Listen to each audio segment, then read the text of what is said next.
What really happened with your host, Mike Rivero. You're listening to the Republic Broadcasting Network, where you'll find out what the Fukushima's going on. And aloha, America. Welcome to our show today. It's Monday, November 19th, 2018. Start of a brand new week, start of Thanksgiving week.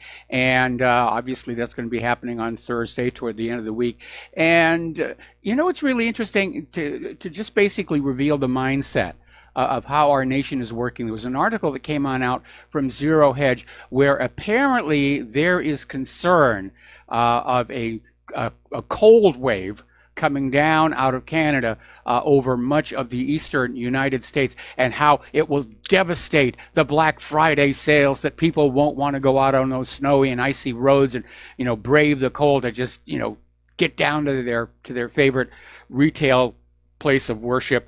And again, it's one of the things I don't like about holidays in America. They really are just more about marketing and sales and all the rest of it.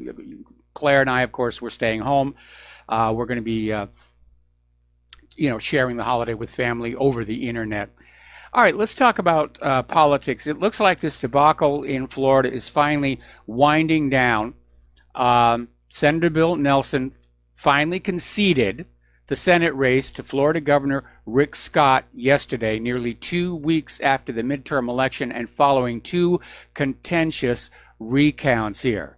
Andrew Gillum has conceded to Ron DeSantis in the Florida's governor's race. So those are pretty much over here. Meanwhile, Brenda Snipes has tendered her resignation, and she offered a resignation yesterday, even as more votes were surfacing in Florida. It was a horribly botched up job, no question about it. And of course, the New York Times is saying it's a flawed process. No, it wasn't flawed. They were trying to cheat and they got caught at it here. So she's now out, and they're probably looking for another cheater to put on in. Meanwhile, over in Georgia, Stacey Abrams has basically effectively quit all political activity without conceding defeat. In fact, she's taking the attitude that she was robbed by Kemp, that Brian Kemp, when those gosh darn Republicans, they're stealing elections, and that's our gig. They're cutting in on our action here. So now we're seeing all of these Democratic actors out in Hollywood are threatening to boycott Georgia. And the reason that might be significant is that Georgia, through generous tax incentives, has attracted a lot of film work. And a lot of production is done in Georgia. I remember when I was still in the industry, getting contacted, by a film commission representative from Georgia at one of the big conventions, handing out these little pins, which I think I still have. So, but these Hollywood actors are saying, we will not work on any movie or TV shows in Georgia because, by golly, we wanted you to vote our person in here. And I think probably people are getting a little bit angry at these pretentious celebrities. Yes, they're well known and they're actors and models, but that's what they are, actors and models. And I think the American people are perhaps seeing them as being a little too big for their britches. I think is a good way to describe that. In coming on out and trying to say, well, we're celebrities. We're big stars on TV, and we should be running the country. I don't think so. Now, up in Washington, D.C., 3 Democratic senators have filed a lawsuit challenging the appointment of Matthew Whitaker as acting attorney general. And the complaint was filed earlier today by Richard Blumenthal of Connecticut, Hawaii's own Mazie Hirono, the man up and shut up lady, and Sheldon Whitehouse of Rhode Island. And it's arguing that the appointment of Whitaker violates the Constitution because he has not been confirmed by the Senate. Well, Trump has to make the appointment before he can be confirmed. Now, what they're trying to argue is that Trump should have promoted the Assistant Attorney General, Rod Rosenstein, when Sessions left. But that would have made the ejecting of Sessions rather pointless, because you're getting rid of one cover-up artist, political hack, and replacing him with another one. And I'm sure that behind Rosenstein there's a whole line of these career Justice Department employees who've already been vetted to be reliable and of service to the deep state. But in point of fact, the law does allow the president to bring in, shall we say, new blood. And I think the lawsuit is just more lawfare, and it's frivolous, and I don't think they're going to go anywhere with it. Now, it's very obvious that when Trump tries to get the Senate to confirm Whitaker, there's going to be a fight. There's going to be a fight. They don't want him there. They don't want somebody in the Attorney General's job who might actually decide to do the job. That could be a disaster. All right, we're going to do a shout out to our on-air affiliates who are just now rejoining our network here. And so, yeah, they're in a tizzy over that whole situation. They only want their pre-approved deep state loyal people in power here.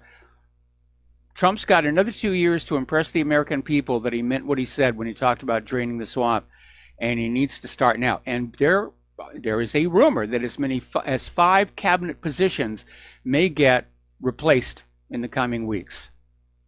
So that would be good to see. Now that the midterms are over, Trump's got a little more latitude to do things here.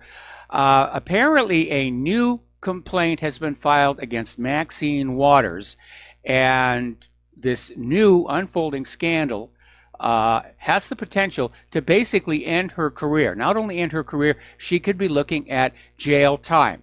And the complaint involves an obscure fundraising tactic that has raked in thousands of dollars from state politicians in exchange for being listed on her slate mailers. Now, this go-around, it involves supporters of a former Los Angeles mayor defeated in the June gubernatorial primary. So this watchdog group named the National Legal and Policy Center is the one who's filed the complaint with the Federal Election Commission against Waters, her campaign, and a pro-charter school group called Families and Teachers for Antonio Villaraigosa, who backed the former Democratic mayor of Los Angeles. This is a very serious charge. It was basically pay for play is what it came on down to. Now, Maxine Waters has the best attorneys that money can buy, and it looks like she may need them here. Meanwhile, over at CNN, contributor Kirsten Powers declared on air last Friday that all white females who supported President Donald Trump were racist. And Powers is out there saying, well, look, I'm not racist. I didn't like Hillary Clinton. And Kirsten rather is saying, no, that's not, you're just being racist. That's it. You know, that you've aligned yourself against the oppressed people. So they're really pushing on this idea that white people by default are oppressors and everybody else is a victim.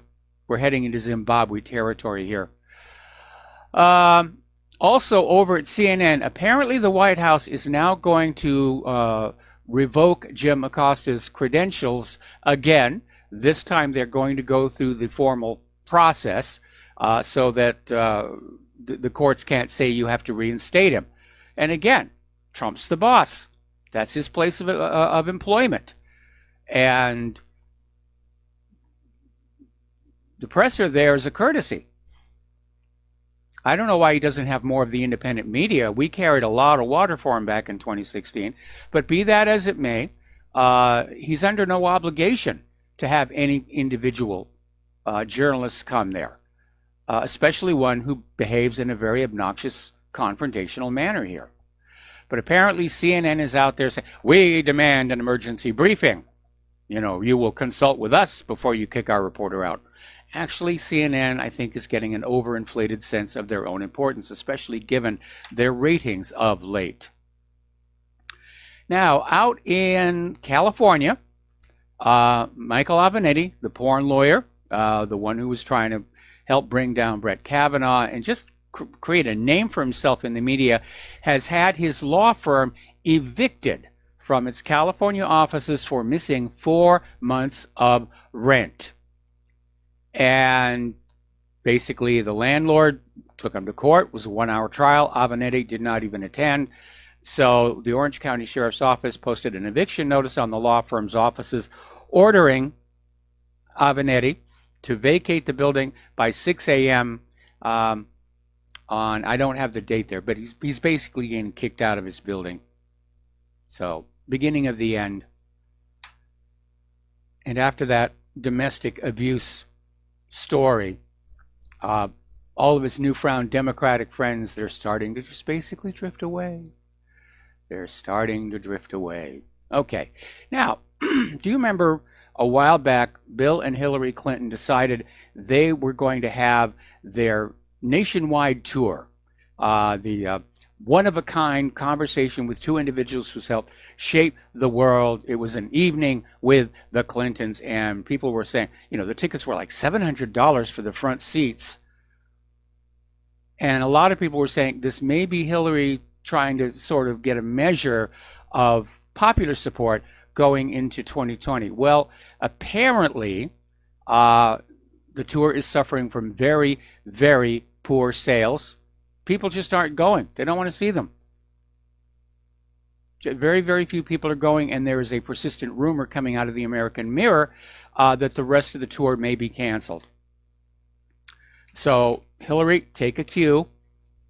The United States is kind of, you've had your time in the sun. You've had your 15 minutes of fame.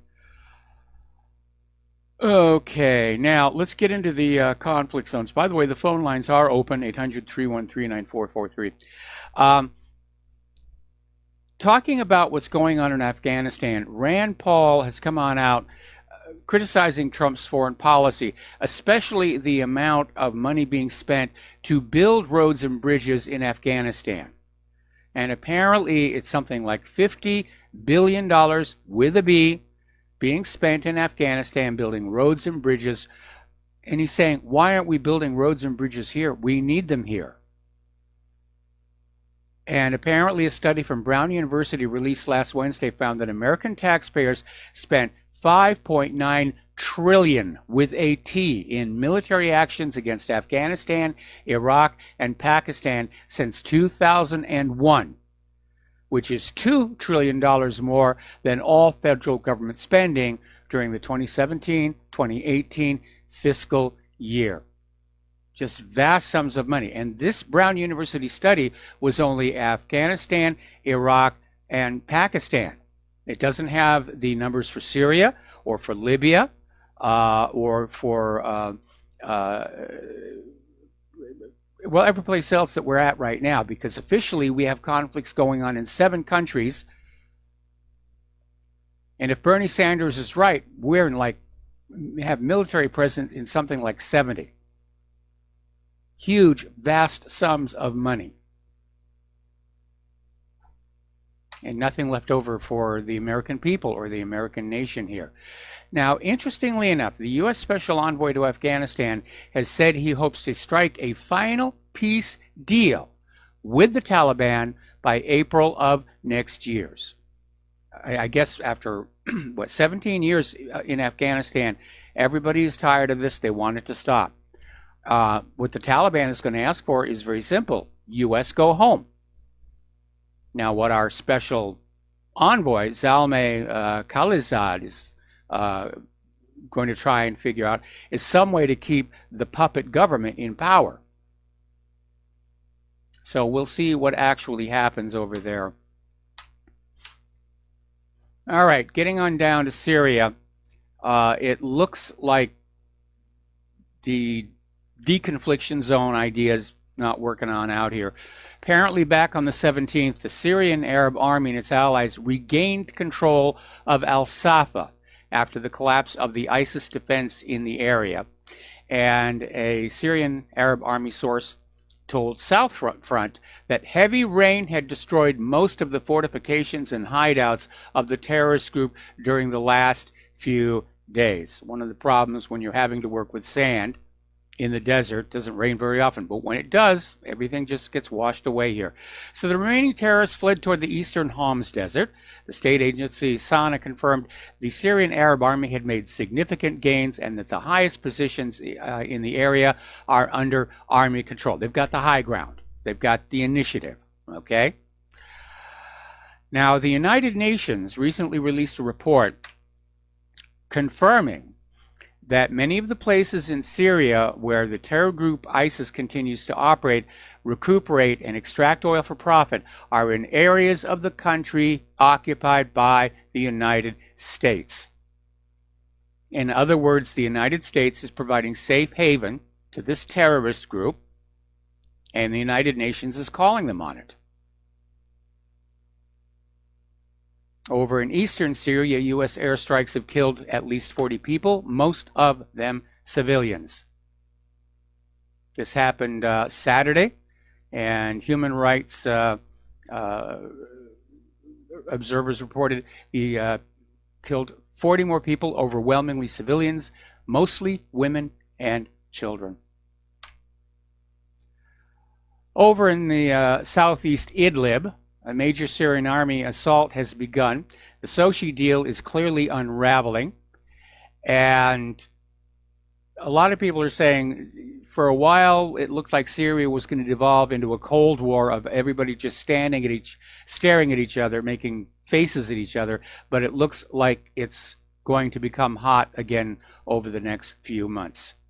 Now, adding complexity to the situation, Russia's submarine killers are now on patrol off the shores of Syria. And the Russian Navy basically is in a position to be in control of that part of the Mediterranean. Now, my guess would be that the Russians have either located or are working to locate that Arsenal ship, that converted SSBN that carries all those Tomahawk cruise missiles. They're going to be keeping an eye on that one, because if the shooting starts again, they're going to want to basically shut that ship down. Okay, over in Yemen, 1 in 3 U.S. drone strike deaths are civilians, again, including children. And these are U.S. drones. One farmer said, "We live in fear. Drones don't leave the sky. They're just constantly up there." I mean, they have to leave eventually for fuel, but they're designed to stay on station for a very, very long time. It's like having the sword of Damocles dangling over your head. Now, Yemen's Houthi leader is extending the olive branch and offering a ceasefire if the Saudis will agree. Now, at the moment, it looks like, and again, maybe it's because of the optics or something else, it looks like everybody wants to cool this thing down. The Saudis have basically stopped trying to control the port at Hodeidah. The UN is still trying to get humanitarian assistance in through there. But basically, Mohammed Ali al-Houthi, head of the Supreme Revolutionary Council, said, "We are willing to freeze and stop military operations on all fronts to reach a just and honorable peace if they really want peace for the Yemeni people," which sounds really good, and it's a good idea. But there's more to that Yemen conflict. Remember, this all began with the people of Yemen wanting to kick out an imposed puppet government put in by the United States several years ago. So it's not likely that they're going to be comfortable accepting a new replacement, brighter, shinier foreign puppet government either. Or it may just be that everybody's tired of the death and destruction. We got to take a break for commercials here, and we'll be back after these few words. And aloha, America. Welcome back to our show here. And being that this is Thanksgiving week, it's time to think, what are we thankful for? I'm obviously thankful for Claire being in my life. She's thankful I'm in her life. I am presuming that all of you listeners are thankful for having Republic Broadcasting here to try and keep you informed when there are so many forces out there trying to keep you befuddled and bedazzled and distracted. So this might be a good week to kind of show your thankfulness because Republic Broadcasting could use some help. So the postal address to send a check, money order, or if you prefer anonymity, cash, is Republic Broadcasting Network, 2251 Double Creek Drive, number 302, Round Rock, Texas, 78664. The phone number where you can make a credit card or debit card donation is 800-724-2719, extension 1 during normal business hours, extension 3 at all other times. So the network thanks you. All righty, let's getting back to the international news here. The Saudi king, King Salman, not the crown prince, the actual king, is urging action against Iran. At the same time, he's backing the idea of peace in Yemen. All right, so this may be what's going on. Everyone wants to whoop on Iran, but Saudi Arabia is expending a lot of their energy and resources over Yemen. And maybe somebody made the decision they really can't handle two wars at once. So they're going to gracefully exit from Yemen, put it on a back burner, and then gin up some reason to go into Iran. And I think they're out there accusing Iran of being in violation of the Chemical Weapons Convention. So it's going to be something about Iran has chemical weapons to go with their nuclear weapons and whatever other lies are going to be here. Now, Senator Lindsey Graham was on an interview yesterday, and he described Saudi Crown Prince Mohammed bin Salman as irrational and unhinged, and says he's weakened the ties between Washington and Riyadh. So I think I've called it correctly. Washington is finding Crown Prince Mohammed a little less than perfectly obedient, and there's a campaign now to basically drive him from power and get somebody more amenable in there. But so Graham went on to say, I think he's done a lot of damage to the relationship between the United States and Saudi Arabia, and I have no intention of working with him ever again. Yeah, they're telegraphing pretty hard. Mohammed must go here. Meanwhile, over in Turkey, one of their hardline newspapers basically came on out and said that if Saudi Crown Prince Mohammed bin Salman remains in power, war will break out. That's pretty serious stuff. So, World War I began officially with the assassination of Archduke Ferdinand. Is World War III going to get cranked up with the assassination of Khashoggi? Because they're certainly making an icon out of him. And when you consider how many other journalists have been killed this year that scarcely got any mention in the media, there's obviously an agenda. There's obviously an agenda. Meanwhile, of course, the United States, which doesn't want to harm its relationship with Saudi Arabia, has issued sanctions against selected Saudi individuals who are suspected of being involved with the murder of Khashoggi. But they did not sanction the Crown Prince. They're going along with Saudi Arabia's version of the story that the Crown Prince knew nothing about it, even as America's corporate media is trumpeting this claim by the Central Intelligence Agency that he actually gave the order. So somebody's playing politics here. And this CIA story, it may be to put pressure on Khashoggi. It may be to put pressure on Jared Kushner. It may be an attempt to put pressure on Donald Trump himself. So, over in Iran, one of their senior commanders says the country's naval fleet will continue its presence in the high seas to protect Iran's national interests. And he's saying, basically saying, as long as the presence of the Iranian army's fleets That must be a mistranslation. To secure Iran's interests, the dispatch of the fleets to the high seas will continue.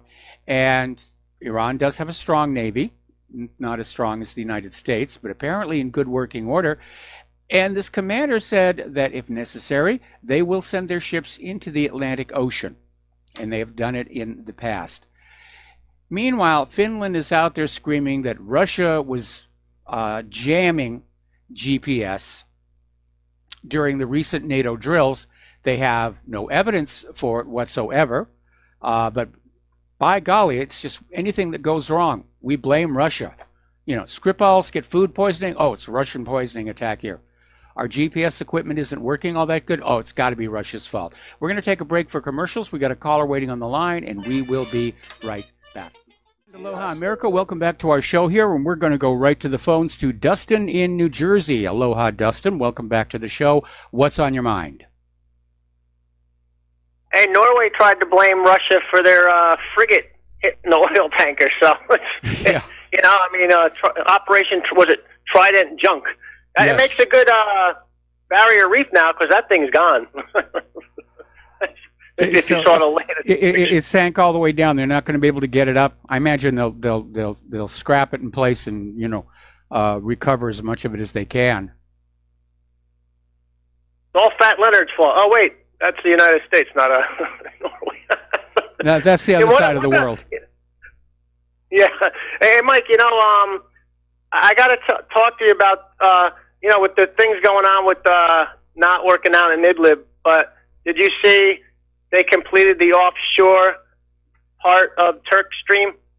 Yes. There was a press conference, yeah, and it's going to be completed in 2019. And I think the power of Siberia that goes to China is either completed in December this year or early next year. Yep. So you got two projects, plus they're working on Nord Stream, 2? So, I mean, there's a lot of stuff they're trying to get on. going on Nord Stream 2. They're, you know, but there's a lot of political opposition to that one. But Germany needs that. Yes. I don't see them backing down from that because, remember, most German manufacturers, they rely on, like, that, you know, on natural gas. You know, so, like, but, hey, Mike, but as all that's going on, we have, as the reality TV show world turns again over here. You know, I mean, it just doesn't end. You know, as I feel sorry for Avenatti and stuff, but that's just sideshow crap. I don't feel sorry for him. You know, he basically messed up. You know, and he let the brief moment of fame that he had go to his head, and he made a whole series of really bad decisions.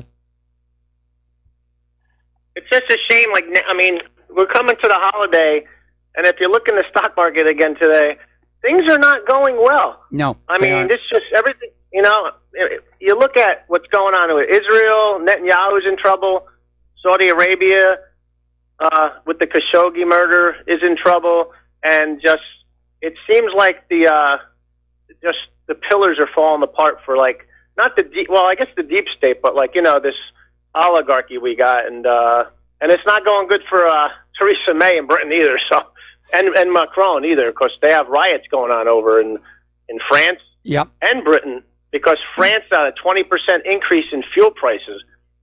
So that, you know, there's a lot going on. But that's all I had to say, Mike. You know, everybody, you know, keep an eye out. A lot of crazy stuff coming. Thanks, Mike. There certainly is, and I think what's going on is we're sort of used to seeing the world or having the world presented to us as operating more or less smoothly, because that's the job of the media. And growing up, you know, all we ever got was the government and corporate media's view of things. And as more and more people disconnect from the corporate media and the government and start looking around, they're beginning to realize that the world is very, very different from what they imagined it was, emphasis on the word imagine, and it can be very disconcerting. And I think that's really what's affecting a lot of people. It's like thinking you live in this wonderful neighborhood, and all of a sudden you finally get to open the door and see what's outside there, and it's not very pretty. So I think a lot of people are going through kind of a sense of emotional displacement, because when you talk about your identity, your sense of self, a large part of that is where you live, or where you think you live, or the society in which you think you live. And when you find out that doesn't exist, it can literally leave you kind of feeling a little lost. An identity crisis, if you will. Okay, so the phone lines are open again. And getting on back to the news here. And I hate to say I told you so. No, actually, I really rather enjoyed, especially in this particular case here, because Russia is now reopening the Soviet-era military bases they have on Cuba. And we knew this was going to happen, and this is why reversing Obama's normalization of relations with Cuba was a big, huge strategic mistake. And obviously, you know, as Trump pulled out of the INF treaty, and everybody's talking about, oh, we get to build nuclear weapons again, Russia's going to be there on Cuba. They're going to have listening stations there. They're going to be able to monitor what the U.S. is doing in the Caribbean. And you know how the CIA loves to play around in the Caribbean. This is a major step backward. And again, when they started reversing the normalization of relations with Cuba, I mean, for a while, it really looked like that whole ugly chapter of history was going to be over, going back to the Bay of Pigs. There were actually cruise ships going to Cuba briefly. They were talking about lifting the embargo. There was going to be Cuban rum and Cuban cigars in our bottle shops, various other things like that. The Cubans were going to be able to buy newer cars. All that's gone. And what that rehardening of relations with Cuba has done is handed Cuba to Russia on a silver platter. Good thinking there, people. Good thinking. Over in Israel, Netanyahu is basically trying to hold together what's left of his ruling coalition and saying that calling snap elections now would be irresponsible. Because now he is not only the prime minister, he's the minister of defense, and the security of Israel has to take priority over political considerations here. He's basically trying to duck the fact that his star is clearly on the wane. People don't like him. And he's been there for a very, very, very long time here. Now, here is where we get a little bit of arrogance on display here. Palestine, which has been recognized as a state by the United Nations General Assembly, is joining various international organizations. For example, President Mahmoud Abbas signed the documents last Thursday to join the Universal Postal Union. This is a United Nations agency that coordinates international postage and 10 international protocols and conventions. And the move infuriated the United States, saying that this is premature and it's counterproductive. How dare you act like you're a real country? Israel says you're not, and we say you're not. We don't care what the United Nations says. And again, if you look at the way these things are supposed to work, yeah, people have a right to self-determination. You get enough people together and say, we're going to be our own little country. And if you're recognized as a country by much of the rest of the world, then you are a country. And the U.S. and Israel can throw tantrums all they want and hurl more sanctions, which no doubt is going to happen. Israel's trying to find a way to just make Palestine go away forever. Meanwhile, up in Europe, the EU President Jean-Claude Juncker was photographed recently in mismatched shoes, not just the socks, the shoes. And it's rumored that he's a heavy drinker. And this is the guy who wants to lead a new unified European Union army. Now, there is a chilling thought indeed. Story coming on out from over at shtfplan.com, and I'm not really surprised. But apparently Kim Jong-un is showing every indication of keeping North Korea's nuclear weapons, despite promises that he would begin denuclearization. So, bad Kim Jong-un, bad Kim Jong-un. Well, it's not really entirely his fault. Sources inside North Korea have reportedly revealed that Kim Jong-un has no plans to surrender his nuclear weapons despite talks of denuclearization with Trump. Kim has been assuring his citizens he won't allow North Korea to be vulnerable, which is a very wise thing to do. So Kim is in a very, very tight place. He knows that if he gives up the nuclear weapons, it could only be a matter of time before North Korea gets invaded. Because that's what the United States has been doing to all these other countries. Oh, give up your weapons of mass destruction. We promise there'll be peace. Followed by an attack. They did it in Iraq. They did it in Syria. It's a repeating pattern. They're trying to do it in Iran. And of course, there is that other issue of the difference in the negotiating styles, where Kim Jong-un has made several gestures of going along with the original deal with Trump, shutting down the nuclear test site, dismantling rocket test stands, returning the bodies of U.S. soldiers who died when that Korean War started, allowing people from the North and South to basically meet again after all these years. They're tearing down the guard post on the DMZ. They're talking about opening up the bridges and rail lines. Kim Jong-un and Moon Jae-in are talking reunification. They've effectively ended the nuts and bolts of the Korean War. And you have the United States throwing a tantrum saying, no, no, no, no, we will decide when the Korean War is over. It's our war. We paid for it. We get to decide when it gets turned off. But I think the two Koreas have already decided, yeah, it's effectively over. It was just flat out silly to have a ceasefire go on that long and not just say, we can't even really remember why we were shooting each other in the first place. I know it's in the history books, but let's just keep on talking about reunification here, which the U.S. definitely does not want. All right, so let's talk about some economic news. The Federal Reserve, you need to remember, it is an autonomous entity. It does not answer to any government oversight. We've got Alan Greenspan on video saying, the Federal Reserve answers to no government authority. It never has. It probably never will. And again, the Federal Reserve, it's a privately owned central bank.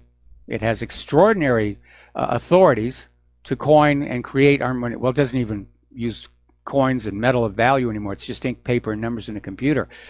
But the problem is now they're trying to basically raise their rates to maximize the interest payments coming in on the debt. It is having a negative effect on the stock market. It was a bad, bad day on the American stock market. But if this article that's over at shtfplan.com is correct, the Fed is going to continue on the course, even though there are a lot of voices right now saying you have to back off. You have to back off the rate increases. You have to back off the tightening. So the question is going to be, will the Federal Reserve be thinking in terms of the general good of the country or just lying in their own pockets? And I tend to favor probably the last. Another article along the same line, this one from Investment Watch blog. The good times for the markets are over. The bad times are about to hit. And again, let's see. The Dow ended down 395, S&P 500 down 45, NASDAQ down 219. That's a bad day on the stock market. And I can imagine a lot of investors are getting very, very jitterish indeed. And I think Well, first of all, they're going to tell us it's going to be a great holiday shopping season, and the stuff is already in the stores. The Christmas stuff is already out there in the stores. But there are like 8 retailers who are hovering on the edge of collapse, and if they don't have a wonderful holiday shopping season, we're going to see doors starting to close first part of next year after the January white sales. And it all comes down to a very simple fact. Ordinary people, working class people, even middle class people, we don't have money anymore. It's all been sucked out of our society by the money junkies and by the war machine, by outsourcing our jobs to other countries, by automation, and it was very short-sighted. But then addicts never think very clearly, and that's what we're dealing with, money addicts. But if ordinary Americans are not able to trade their labor for decent wages and salaries, then they may walk into those malls and look around and daydream. They may not be buying anything. It's always a really good exercise. If you have to go down to the mall, and by the way, I wouldn't bother on Black Friday. The idea of people clubbing each other to death to get an item they think has been discounted.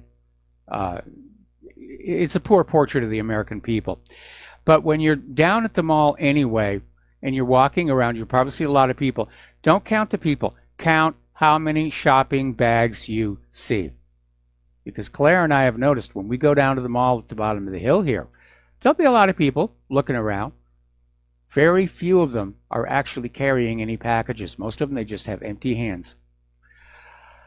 Alrighty, getting on back to the international situation. Russia is talking about possibly settling their accounts with Iran in their national currencies in order to continue their bilateral cooperation despite the U.S. sanctions against Iran. And as I keep saying, the global economy, with all of this abuse of sanctions and tariffs and the rest of it, the global economy is going to reorder itself to exclude the United States. It's going to be all this global commerce going on. There's going to be a big hole in the middle where the United States used to be. China just dumped another huge load of U.S. treasuries again. Probably getting a little annoyed at that trade war. We're coming up here on another commercial break. Join us on the air, 800-313-9443, and we will be back after these words from our sponsors.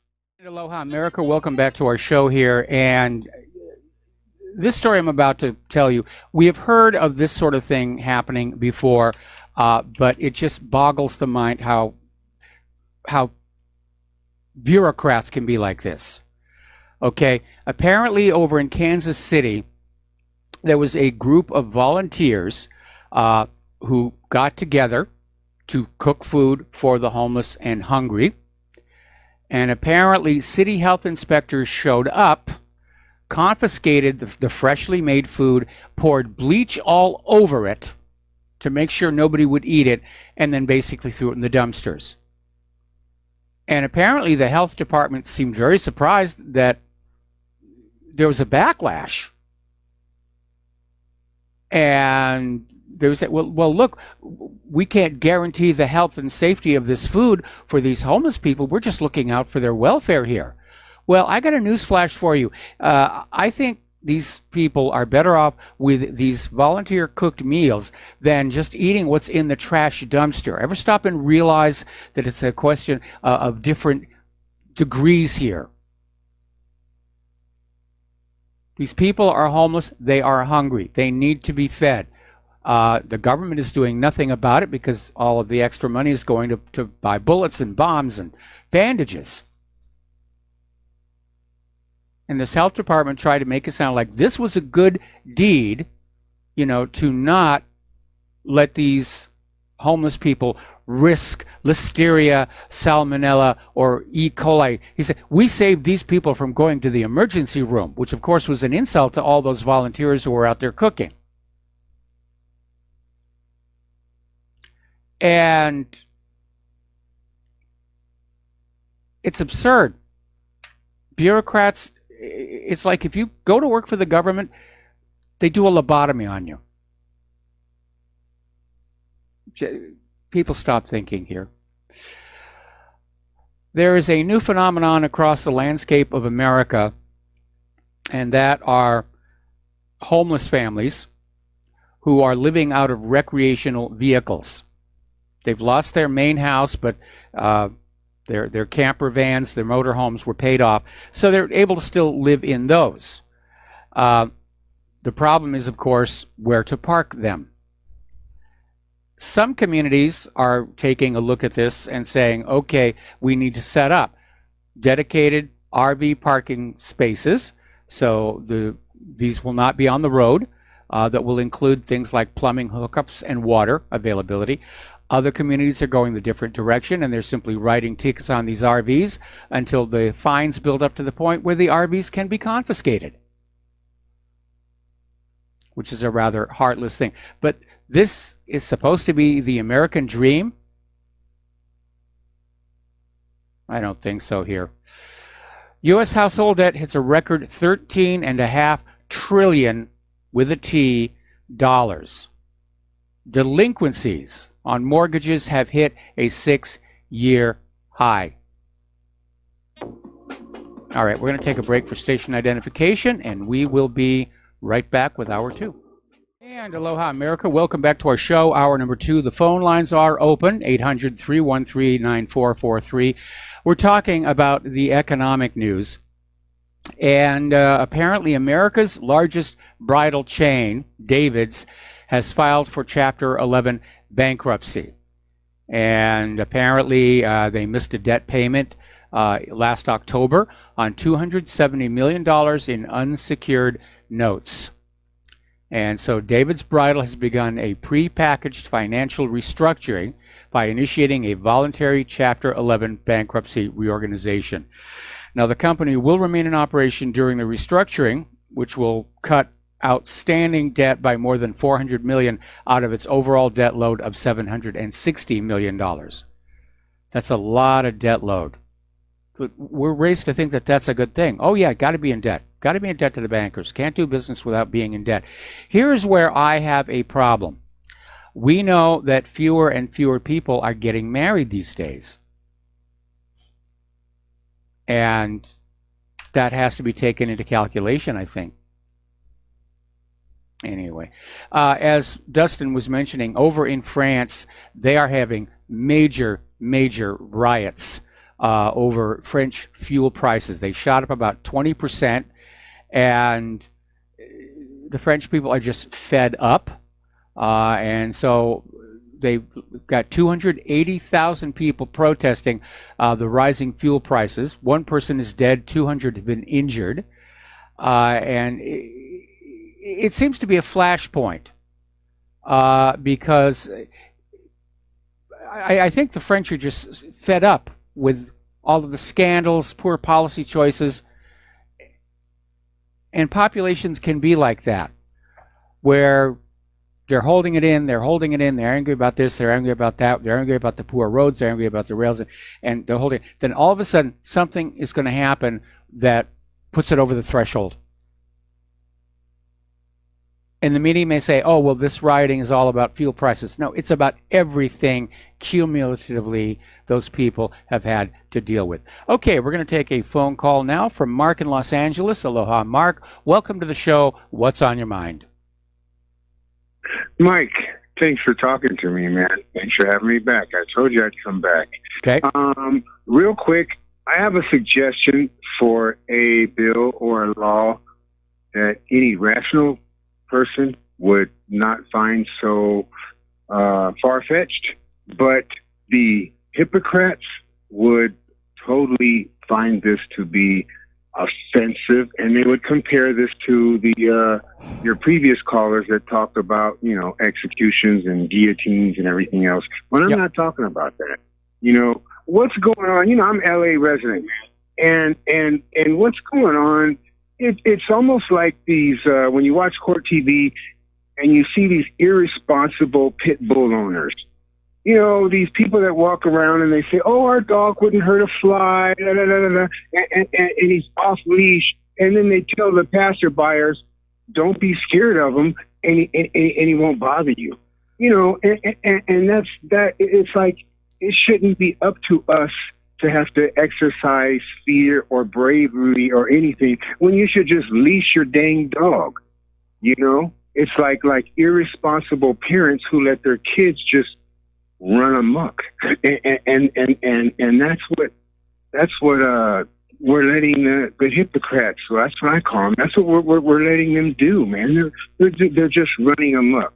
Anyway, one of the laws I think should happen. You know, because I'm kind of on the fence with the immigration thing, because I have some friends who did not come here legally, and I love them. I watch them. They're productive. They're doing what they're not part of, they might not be the mainstream trying to go the right avenue of citizenship, but they're working and they're not dealing drugs. They're not, to people that I've just known and befriended, and I love them. You know, like I said, I live in LA. But anyway, if you want to vote for immigration, if you want to vote for open borders, you want to vote anything like that, you should accept responsibility for that.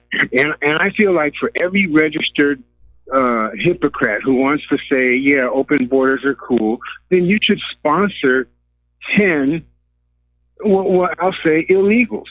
I mean, you don't have to meet them and pay for them, but 10 names of people that cross that border are responsible to one voter. Therefore, if that person gets into a drunk driving accident or robs a store or does anything, then there is an American Democrat voter that has to answer for that. And I feel like if you're in any position of an electoral position, like whether it be a school board member, a council member, a mayor, or a governor, then you should have to be responsible for 50 immigrants. Therefore, if one of them commits a murder or something like that, you have to answer to it. You know, and you have to pay for it. That would never ever hold up in court. That would never hold up in court. Never. No. Never. Of course it would. But it to me, it feels there's so many things wrong other than what I think you call it Title VIII. Yes. Other than that, I feel like it's extreme taxation without representation. You know, because you don't want to pay taxes for that. I don't want to pay taxes for that. But these, the Nancy Pelosi's and the Maxine Waters, I truly think those people are doing intravenous clam chowder. And no disrespect, I thought you'd like that. No disrespect. We're going to get nasty letters from the clams now. Well, hey, you know what? I'll take responsibility and absolve GCN of all of that. This is RBN. Thank you, Mike. So hang up and call the other network. I have a ton of laws. Huh? I said maybe you should hang up and call the other network. I'm just joking with you. Anyway, listen. Let's get back here. Please don't fire me, Mike, because I need you. The problem is that we can postulate all the laws that we want. We've already got a bunch of laws. The problem is they are not being enforced because of politics, because the government itself, absolutely, the Democrats just want to go their own way. They've got an agenda that they're trying to push down our throats, and we have a Republican establishment which basically doesn't really see it as that big of a problem that the laws are not being enforced. And that's all it would really take. Yes, Mike. Real quick, too. Thank you so much, man. I'm one of those people who I am upset with Trump. I'm not happy at all with Trump, but I feel like I have a right to be unhappy with him because I feel like he's thrown his supporters, especially the alternative media, under the bus, because I feel like the alternative media and his fact of him being an outsider and all of that is what gained my trust. And every time that the media pounced on him, I wanted to defend him. And I'm still totally grateful for him. I mean, I'm pissed. I feel like he has a lot to answer for, and he never will. But if nothing else, when he won that election, man, it was like I felt like finally somebody heard me. And other than what you call the snowflakes, yes, for me personally, I felt like I got to give the middle finger to the old establishment GOPers who did everything they could to get in the way of Ron Paul. Yes. In the last, that last fiasco at the convention. Yes. That the so-called Republicans did to Ron Paul. I will never, ever, ever forget that. And so when Trump got in, I wish I could have seen every never Trumper Republican to their face and just said, now what? Now what? You're the one who really hates America. You're the one who really hated freedom. And look what you got. So, Mike, there's so much more. I'll call back. I hope you guys don't mind. I love you, man. And this was great, because this stuff, it builds up, and I don't call because I watch you a day behind because of the YouTube things. Okay. But I thank you, man. And I will call back, okay? All right. Well, Mark, thank you very much for the Mike. phone call, and we're going to let you go now. We're going to do a shout-out to our on-air affiliates who are just now rejoining our network. So let's talk about immigration, because, as you know, these migrant caravans are now starting to show up on the Mexican side of the border with the United States. Some of these people have made it through. A lot of them have been arrested, but the vast majority are still on the Mexican side. The U.S. has now shut down completely the busiest border crossing between Mexico and California in anticipation of the arrival of the migrant horde. And they've closed the gates. They've closed the gates here. And apparently, unexpected development, the Mexicans are not happy with these Central American migrants. And part of the problem is that migrants are ransacking businesses. They're looting and pillaging and plundering as they go along. That's not going to make them any friends. And so there have now been protests by the Mexican people trying to kick the caravan migrants out of the city of Tijuana. And they wanted to evict the migrants from a shelter where approximately 2,000 Central Americans are staying. The Tijuana government set up the shelter as the city witnessed a reported buildup of federal and state police forces while the number of migrants continued to climb. So it is a huge, huge mess where everybody's fighting at everybody.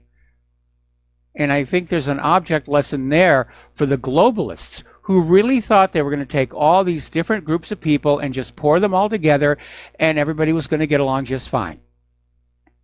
Okay?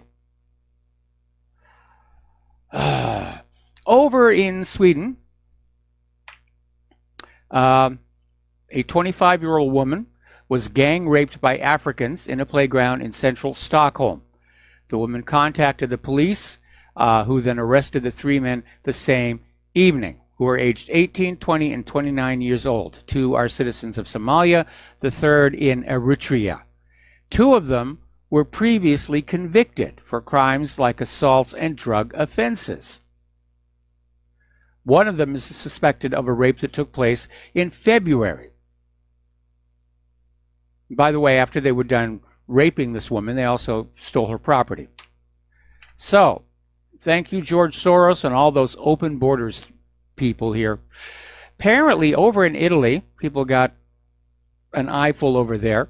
A young Somali refugee who had just obtained protected status in Italy has been arrested for raping a 68-year-old woman who's apparently homeless. And apparently he attacked the victim while she was... the Somali refugee is homeless. He attacked the victim while she was sunbathing on a beach in Abruzzo in the east of Italy and just raped her right hard. And apparently people were wondering what was going on because before the actual rape, he was walking around the streets totally naked and jerking off in public. And they called the police, but he still had enough time to attack this woman. He just got his protected status. They passed this guy. They said, yes, we can have this guy in here. Back up in Sweden again, apartments are starting to put up barbed wire fences to keep out what are being termed as gangsters, which are these roaming gangs of migrants who are starting to engage in antisocial behavior, as it were. Now, the Green Party in Sweden has suggested confiscating the homes of citizens and giving them to migrants if the property is deemed by the Green Party to be too large, or if the owner has more than one residence. So we're already getting into this thing. We're going to start confiscating property and giving it away here. And somebody actually wrote an article saying that the U.S. ought to consider exactly the same thing, where somebody comes around, they look at your home and say, oh, you don't need that much room. We're going to move you to a smaller place, and we're going to give your house to this migrant family. And by the way, this generally doesn't work out all that well, because what's been going on is the migrants, when they are put into new housing, whether it's actual houses or special apartment units or whatever, they treat them about the same way as they treated their homes back home in their original countries, which is to say, not very well. And very quickly, the properties descend into squalor and decay and ruin. Now, again, the Swedish Green Party, there was a politician, Zeta Catalan, who believed in open borders, and he campaigned for open borders. And she was the former leader of the Young Greens of Sweden. And apparently, in March of 2017, Zeta Catalan was down in the Congo campaigning for open borders, and they grabbed her and beheaded her. So, not much gratitude down there. Okay. Over in France, there's a 19-year-old French teen was brutally murdered, was stabbed by again, a refugee, stabbed 23 times. And apparently the victim, Baptiste, was leaving the apartment of a friend when a stranger confronted him on the staircase over there being too much noise in the building. Now, Baptiste and his friend told the man they had nothing to do with it. It was coming from a different apartment. Then, without any warning, the stranger suddenly stabbed him 8 times in the throat and 15 times elsewhere. Now, his friend managed to intervene, but help came too late for the French teen. If you import the third world into your neighborhood, you import third world problems. Down in Australia, popular support for allowing an increase in Muslim immigration has collapsed.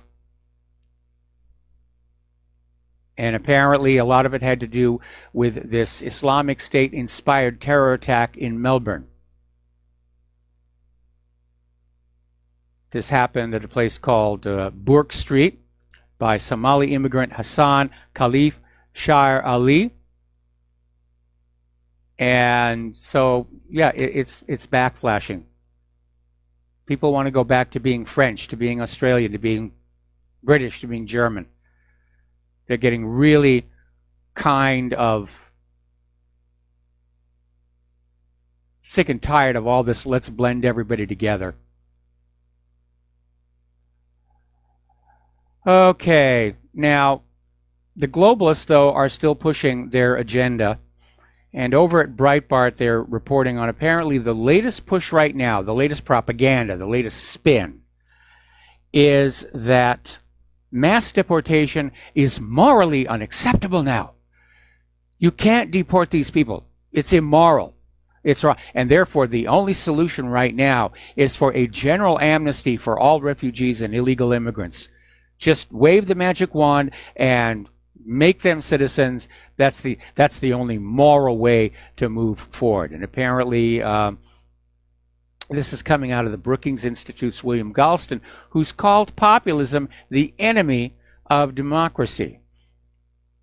And in combination with neoconservative pundit Bill Kristol, They put together their New Center think tank, which is pushing this agenda: amnesty to all illegal aliens and ending the country caps in the U.S. legal immigration system.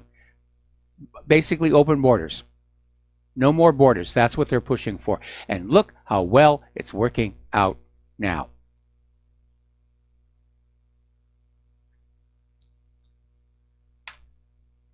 And I know the globalists' heads are filled with all these idealistic visions and dreams, but it's not working out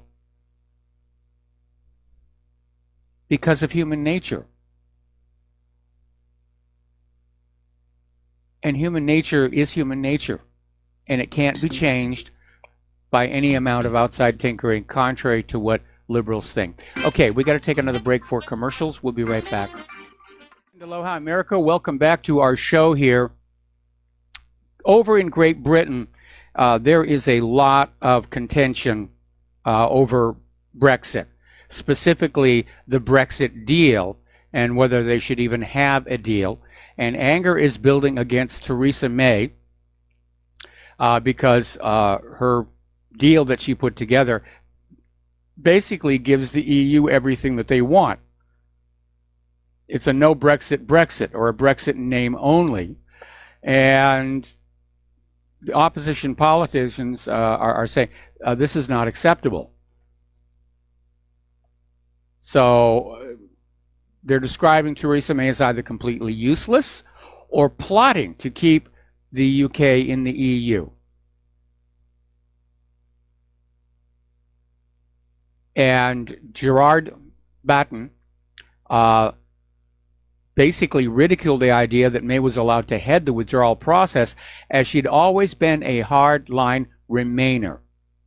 She doesn't satisfy either side. In fact, if there's one thing she can point to as an achievement, is that she managed to craft a Brexit deal that has ticked off the Brexiteers and the Remainers. That takes skill, talent, and daring here. She's facing a potential vote of no confidence, and more there's talk of there being a no-deal Brexit. The EU is now saying that they're going to put off the deadline, the drop-dead date for the deal, to something like 2030. Nigel Farage is out there saying, we have voted twice to leave the EU. Not leaving betrays trust. So apparently, as you know, Dominic Raab, who was the Brexit secretary, who quit last week over the EU withdrawal agreement, is being replaced by a gentleman from, let's see. Oh, my bad. I cut and paste a little too short here. Okay, so the Steve Barclay, who's very much in favor of leaving the EU, he's been confirmed as Britain's new Brexit secretary. And Theresa May is looking to replace cabinet members who've resigned over this Brexit deal. So it's a very, very heavy situation. Apparently, former Scottish Member of Parliament and Sputnik columnist Tommy Sheridan and Jim Sillars, the former deputy leader of the Scottish National Party, are out there saying the only reason we're in this mess is because of Theresa May. And there are calls for her resignation. Apparently, she's in serious trouble. She's being savaged by callers into radio shows over her Brexit deal on a radio phone, in which people are telling her to quit, make way for Jacob Rees-Mogg. They actually compared her to Hitler appeaser Neville Chamberlain. And yeah, I can see why they might see that, because from their point of view, the EU was trying to do to Great Britain the same thing the Nazis were. Basically, come on in and say, we're going to tell you how to run your country from here on out. And Neville Chamberlain went on and appeased Hitler, declared peace in our time, and of course that didn't work on out. Apparently, things are so up in the air that the British Army has been preparing plans to put troops on the streets to deal with potential chaos if there is, in fact, a no-deal Brexit. Now, top tactician Steve Baker is saying they've reached the threshold of 48 letters to force a vote of no confidence. So we'll see if that's going to happen this week or not. France, meanwhile, is stamping their feet and issuing threats, basically saying accept May's Brexit deal or face economic disaster. France's finance minister attacks absurd British politicians trying to scupper the PM's plans for the EU exit. Could we be looking at a new war between Britain and France? It just sometimes feels like we're getting that crazy. All righty. Now, apparently, the member of parliament who heads the Labor Friends of Israel, Joan Ryan, is concerned that if Theresa May is forced to step down, Jeremy Corbyn might become prime minister. So the dust isn't even settled, and already the members of parliament are out there saying, how does this affect Israel? How will this affect Israel? We have to think about Israel before we think about anything else. Just angering stuff. Okay, we're coming up here on another commercial break. When we come on back, more from the world of political correctness, science, health issues, all kinds of stuff like that. So stay tuned. And aloha, America. Welcome back to our show here. And we're just getting a breaking story, apparently over in Chicago at Mercy Hospital and Medical Center, which is on Michigan Avenue.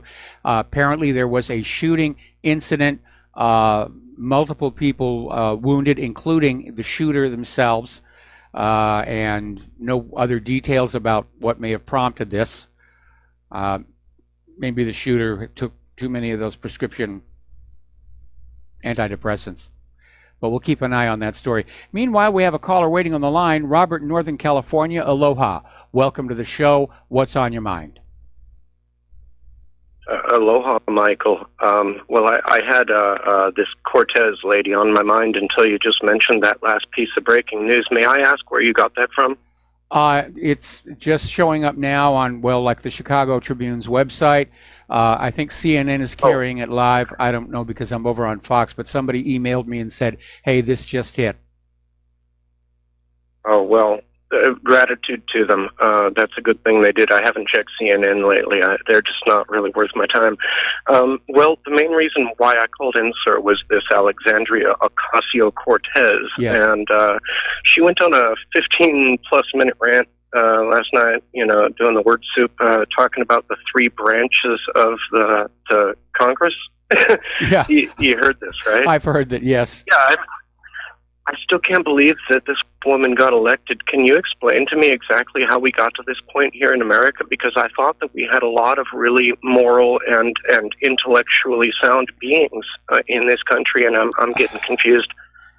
It's amazing how many people in that Congress are ignorant of the way the government is supposed to work and the law. It's apparently not required to have the job. Just being able to get up and convince people to vote you into office or being able to steal elections is the only requirement to be a member of Congress. Well, I do understand that if you were to want to run for the presidency of the United States, one of the legal requirements is to have a law degree. Is there any kind of educational degree that's required for people to just go to the House or the Senate? I do not think that there actually is a legal requirement for candidates for president to have a law degree. Maybe that's something we should be working on. Well, one of the only ways we're going to save our country is if we can really focus on the proper changes to make before we run out of time, because these Democrats aren't playing fair, and they're playing fast and hard, and they're really sucking up on the stupidity of the common American. And this is a scary time for our country. It's very, very scary because, the leftists are clearly attempting to, if necessary, by force, basically have a soft coup d'etat in this country, so that liberalism will reign forever and conservatives will go away. But this Ocasio-Cortez, apparently she's out there saying now that she thinks it's going to be okay for incumbent Democrats to be challenged in 2020. And she's starting to say some really radical stuff. She was campaigning all this during the midterms on the current Democratic leadership and how terrible they were and they all needed to go. Now she's in Washington, D.C., and she's all buddy-buddy with them, and they're all friends and just getting along wonderfully. It's typical politics here. Well, another scary thing about her is that she's been caught calling for the removal of all whites from power and all kinds of really strange, unscripted things. And I'm just really worried about the future of our country, because I've really been a conservative, patriotic, much like your wife, Christian American. And I'm not knocking where you're coming from, because I've had both sides of the objective. I started out life as an agnostic, so I get it, and I'm not going to give any judgment. But you know, when I look at it, when I just look at the moral value that represents what our country was founded on, I think that if we lose our morality as a populace, I think there's a very good chance that we're going to end up losing our entire country. I agree. And I was just wondering if you thought that there was a way that we could get out of it. What can we do as Rivero's Rangers out here on our own to try to start gathering some kind of momentum towards a positive end? If there's anything we can do, I really appreciate it. Any time during your show that you come up with a good idea like that you put it out our direction. A lot of us out here not only listen to you, but we're willing to sit down there in front of the keyboard and try to figure out what we can do about it and who we can spread it to and what it might mean. And a lot of us are relying on you, because everything is getting so confusing at this point. It's hard to keep up on the news. It's like I said at the beginning of the call, where did you get that information? Because I'm looking all over the news all day today. It's my day off, and I didn't see it until you mentioned it. Now I found it. Yeah. Now I found it. But, without your lead, I would have been blind. Well, as far as the future of the United States of America, I think we're past the point where this country can be repaired. I think it's You really do think we're past the Rubicon? Yeah, I do think we're headed for a Soviet Union style collapse, or worse, we're going to get into a world war that we are going to lose. And right now, the most. So what can we do? What can we do as Americans with moral value to try to exist and live through this, so we can preserve those morals? Basically, get on out there and connect with other Americans who believe in having strong moral values, and just start learning how to re-network with them. One of the ways in which the liberals really got going was this whole community organizing thing, where they're pulling together people who think exactly the same way that they do, and they just start agitating. And, conservatives tend not to do that. We tend to sort of be stay-at-home people, work at our jobs, because, we have jobs. We have things that we have to do, which puts us at a disadvantage to a lot of liberals who are basically just, coasting along. So, but right now, spreading education is the most important thing that we can do. And just explain to people, we know the government is lying to us. We know the corporate media is lying to us, and that there's some kind of a big challenge that's coming, whether it's going to be an economic crash or whether it's going to be the collapse of the U.S. government from all the infighting, or we actually do get into a war and lose. People need to be really thinking about getting through to the other side, first of all, and second of all. Well, on that note, may I be so bold as to offer a piece of advice on that exact note, if I may?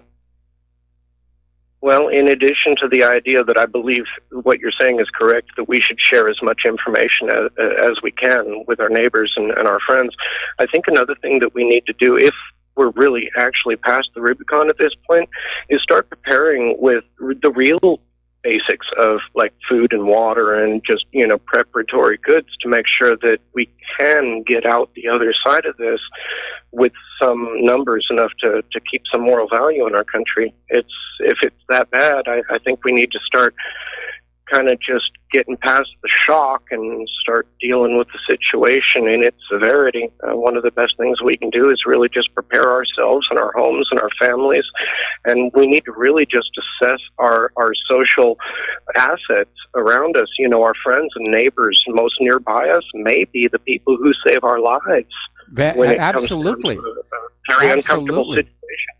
We have to bring back the neighborhood.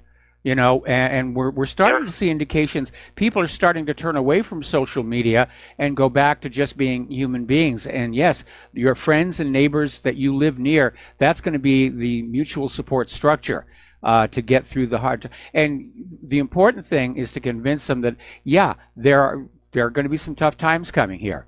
And you can live in denial if you want. And certainly the government and corporate media want you to think everything's going to be just fine. But look at just how many people are being caught off guard just by the severity of this winter, and they weren't prepared for it.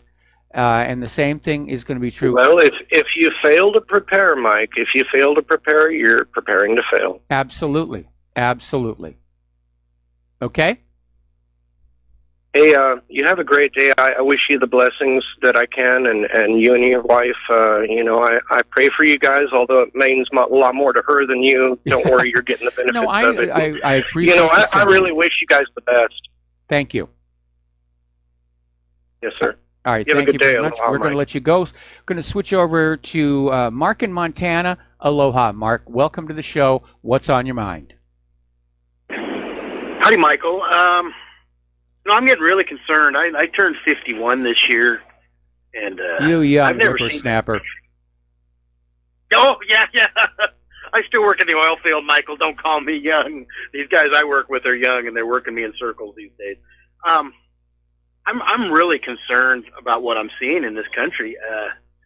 I probably have never mentioned it before. My mother was a Jew, and so I kind of have some of those stories and stuff from the European Jews and the older members of the family that used to tell the stories and all that. By the way, I'm a Christian, so you don't have to hate me anymore. But I'm looking at the similarities that are going on in this country. I mean, we've had a digital book burning in the form of the purges on Facebook. Yes. We've had the brown shirts in the streets in the form of Antifa. Yes. Out rioting, looting, and killing, and busting windows. Like I said, the digital book burnings. We've had the demonization of a class of people, which are basically the normal, what I call the normal white heterosexual people in this country, the people that don't care, that just want to lead their lives. We've had demonization of minorities, specifically Christian minorities in areas. I mean, we have the same occurrences happening here that happened in early 1930s Germany. It's very scary, and the thing is, these patterns happen in every country that tries to transition into socialism. It happened in the Soviet Union. They had their book burnings. They had their purges. The Chinese had their book burnings and the purges. The Vietnamese, anybody that wore glasses were. And the Khmer and the Cambodians, anybody that wore glasses were brought out and killed because it represented being intelligent. And these people on the left are supporting these same policies. I look at socialized medicine, and I think there's a reason that they push for socialized medicine, because the Soviet Union was so effective at using this free, medication or free medicine for all to label its political enemies as mentally ill and in need of re-education. And we have something right now called oppositional defiance disorder that's in the new DSM book. And that's exactly what it is. If you agree with the government, you're crazy. So I'm very concerned, Michael. I'm very concerned. I think the best that we can do is keep our bodies and minds in shape. Keep a little. I live, 1,800 miles away from where I work, but I'm prepared to go there if I need to get there. So whatever you think you need to do that. But whether that's bullets and beans and whatever else you feel you need to get there, you probably need to keep that stuff around. And I'm not saying to go out and start a war, but that's what the left is pushing. They are pushing war.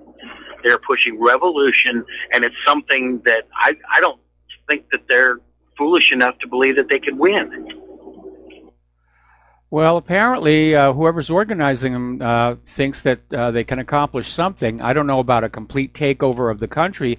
I mean, I think what they're really aiming at is a grand slam dunk in 2020.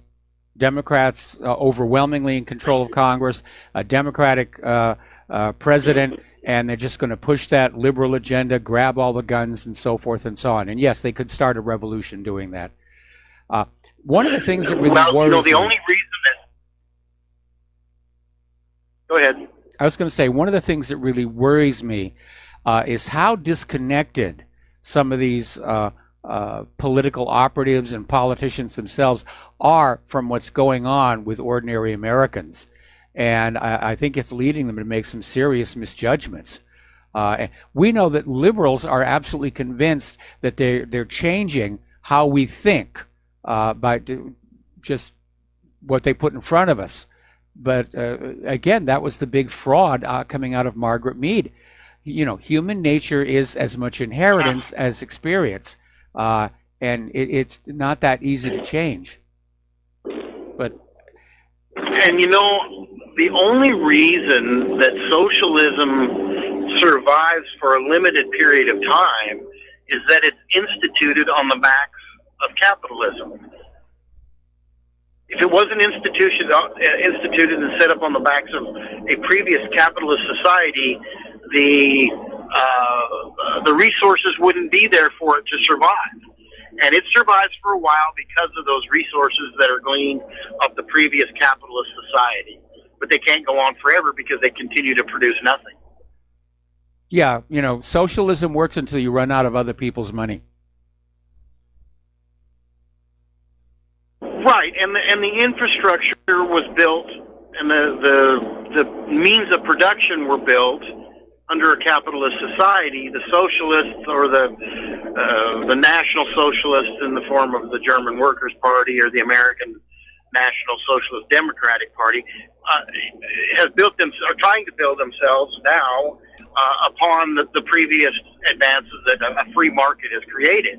And if they can push it and they get their way, it will last for a while because the means of production were built under the free society.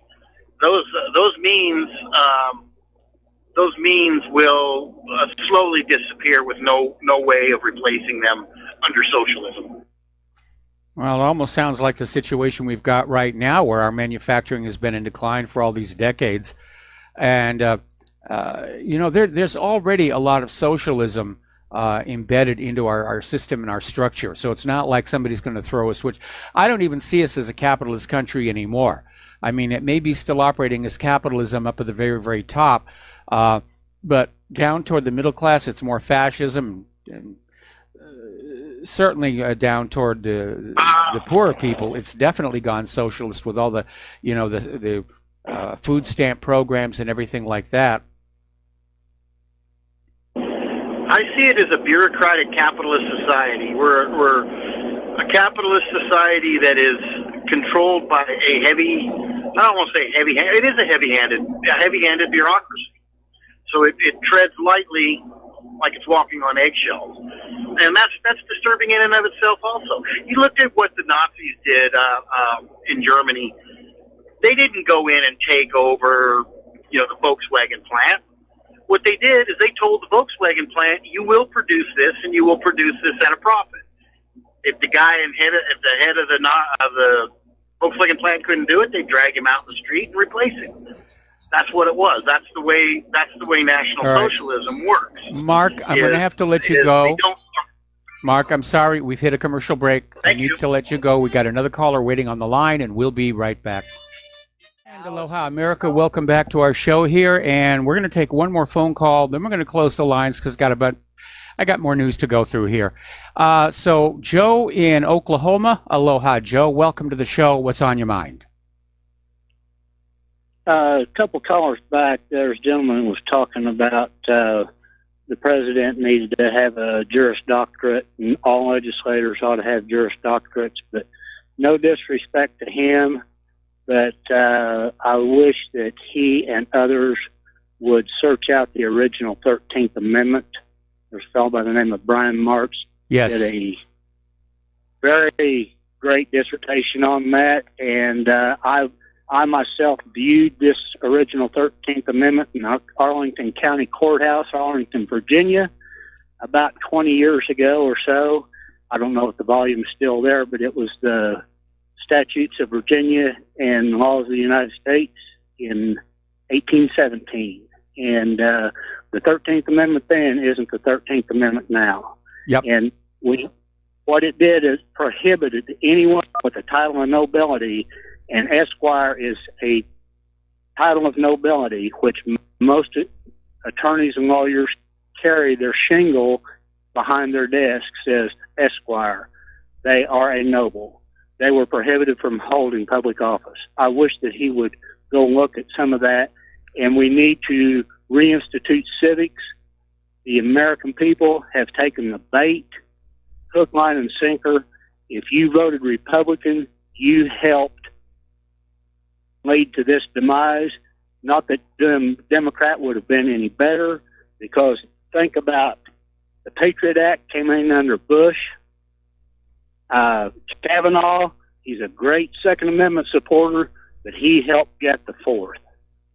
And the list goes on and Obamacare, everybody blames Obama for Obamacare, but it was Mitch McConnell and Paul Ryan, both Republicans, that put it out on the floor for a vote. And we had a Republican majority in both houses, and guess what? It was the Republicans that sold us down the tubes. We already know the Democrats are going to, but the Republicans are the sheep in wolves' clothing. If you vote for Democrat or Republican, you're voting for your own demise. And yes, I agree with you. There isn't any saving it. You just as well hunker down and get ready for the worst, because the horses are, the whole herd's already left the corral. And with that said, I thank you for your time. All right. Well, Joe, thanks an awful lot. We're going to let you go here, and we are going to close the phone lines. And the gray area here, though, is that the original 13th Amendment, and Joe is correct, there was an amendment, number 13, which kind of mysteriously disappeared, and they hoped that nobody would notice. And it was the Titles of Nobility Amendment, and its original intent was that nobody could run for office in the United States of America if they carried an inherited title from one of the European ruling families, because one of the lessons coming out of history was just how convoluted things got when you had all these princes and lords who were intermarrying across borders and bringing along their titles with them. And it got to be very complicated. Now, whether the idea that judges and lawyers are called Esquire really qualifies as a title of nobility, that has been up in the air quite a bit. So that's where it gets a little bit gray. But that 13th Amendment went away, and in its place we got the one about involuntary servitude. We'll be right back after these station identification. And aloha, America. Welcome back to our show, hour number 3. We're going to leave the phone lines closed for a little bit because I got a bunch of stories to get through. Meanwhile, checking back in with Chicago, still no idea about why this all went down, but apparently they're now saying 4 people were shot, 2 are dead, including the suspected shooter. And this started basically about 3 p.m. Chicago time. And very chaotic situation, but they don't know. Let's see. Witness, a man shot a woman 3 times in the chest outside the entrance. That may be domestic situations here. Anyway. All right, so let's get on back to political correctness and so forth and so on. Here's a story, makes me very angry. And apparently down in Florida, why is it always Florida that's doing all this weird stuff? There's a Florida high school, they're under fire because the administrators permitted the screening of a graphic Planned Parenthood video about consent. And the video was produced by Planned Parenthood, presented by the Safe Place and Rape Crisis Center, and it was shown to students in Sarasota County high schools in order to teach them what consent means. The reason parents are upset is the video features several same-sex couples engaging in kissing and sexual touching, and features graphic discussions about sex. Now, the video is pushing the idea that asking for consent doesn't have to be awkward.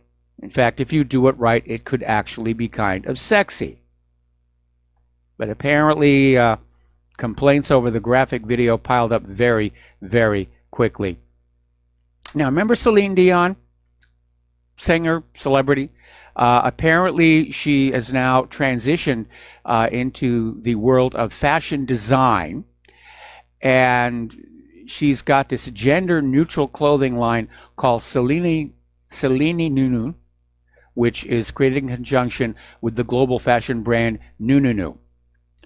And basically, she's got this commercial that came on out where she's walking down this maternity ward, and on one side are all the little blue cribs, and on this side are all the pink little cribs, and Celine waves her wand and everything just gets turned to gray, pushing this whole idea of gender neutral or genderless, and basically saying the message is, we have to shape children for the future, and that means giving them the freedom to decide for themselves what their gender is. I'm sorry, it doesn't work that way. Your gender is determined in your DNA. And we've seen all the transgendered people, and they've had all the hormone treatments, had surgery, they're wearing the right clothes, they've got the right mannerisms. You do a DNA test on them, they're still the original gender. You can't undo that. You just can't. Over in Hollywood feminists are joining forces in the fight to take the sting out of abortion, and they're promoting what's called, it's a Shout Your Abortion book. And this is coming from Sarah Silverman, and Daily Show co-creator Liz Winstead promoted the event on their Twitter pages, which actually took place last Friday. Comedians Daniel Radford and Daniel Perez were also there, along with actress Amy Brennan. And what they're trying to do is make this deadly practice great again. And so they've put out this book that includes photos, essays, and creative work from women who want to share how positively they carried on after their abortions. So they're pushing that really, really hard. And as I've said, I have a lot of mixed feelings about abortion. I concede there are circumstances when it is necessary. You're dealing with rape, you're dealing with incest, you're dealing with serious birth abnormalities, you're dealing with a risk to the life of the mother. Yeah. The part that I do have a problem with is this dehumanization of the fetus in order to turn abortion into an after-the-fact birth control. That I have a problem with here. Over in Eastern Michigan University, the Women's Resource Center will no longer host the vagina monologues because the play lacks diversity and inclusion, because not all women have vaginas. That really is, I think, the shark right there. Over in, okay, we're going to do a shout out now to our honor affiliates who are rejoining our network here. Over in Virginia, at the Mary Baldwin University, they had an art exhibit which included some pieces that made reference to the Confederate history. And the art exhibit was shut down because the students were out there crying, racism, racism, racism. And the artist came forward and said, why don't we get a chance to explain what we're trying to do here? The intention behind the work is not racist. We're not racist. This is about history. And they raise a very good point. We see all this stuff about tear down this banner, tear down this statue, tear down this artwork. We only ever hear the side of the people who are complaining and screaming. We never hear the other side of why that is up there, what it is supposed to represent here. Oh, this is a good one. Student Senate tries to impeach student body VP for saying illegal alien on their personal Facebook page. That's getting just a little too intrusive. Again, freedom of speech. Gotta have freedom of speech. Now, up in Portland, this last weekend, they had a rally that was called the Him Too Rally. And apparently, journalist and photographer Andy Ngo reports that he and others were physically assaulted by Antifa protests while the police just stand around and did nothing. And as a matter of fact, there is a video that captures this lady with like really shiny pink hair and just outlandishly colored clothing, just yelling at and spitting at the men, and finally going on up and just striking one who fights back and knocks her to the ground because she's small and he's big. And she gets up and starts whining and screaming about, how could you hit me? How could you hit me? You hit him. But you're not allowed to hit back. That's in the rule book I just made up. But apparently it was getting very, very rough. And again, Antifa out of control, the brown shirts, although in this case I think it was a pink shirt. And again, the police not doing anything about it here. Okay, getting into, well, this is an interesting story. Over in Great Britain, the telecoms watchdog Ofcom has fined Virgin Media and EE £13 million for overcharging users for terminating their contracts early. Now, you know, when you get involved with any of these companies, you have a contract. And if you want to leave your contract early, there is a fee. Apparently, Virgin Media and EE were overcharging. And they got caught doing it. And now, of course, they're being fined for it. So look at the way this works. The customers of these companies got overcharged. The companies got sued. The money goes to the government. Just think about that a little bit here. Out in California, they're finally getting a break. The winds have died down on the California fires. They're actually starting to get some rain as well. PG&E is acknowledging their culpability in the starting of the fire, so they're going to be looking at all kinds of lawsuits. Right now, the official death toll is 63. More than 1,000 are still missing. And this long after the fact, I think that when it's all done, and it's going to take a long, long time to search through all this burned out forest, I think we're going to see a lot more people who died. I can imagine that if Southern California, well, California in general, is anything like here in Hawaii, a lot of homeless people were living in those forests. And they may have gotten caught. So we'll see. As a matter of fact, California has brought in war zone DNA experts to identify the victims because of the condition the bodies have been left in by the fire. Oh. And a lot of people are still talking, well, those celebrities, they deserve to lose their home. No, nobody deserved to lose their homes. Anthony Hopkins' house was just absolutely left untouched. His neighbor's house just went up. Fires can be like that. They can hop hither and yon, and, you know, of course, it depends on what Anthony Hopkins' house was made out of. It may have been built to be fireproof. Remember when they had that big hurricane down in Florida, and there was that one house right on the beach that had been built to withstand 600-mile-an-hour winds, and it was still in perfect condition. If you're willing to spend the money to make your house fireproof, or hurricane proof or earthquake proof, it will be so.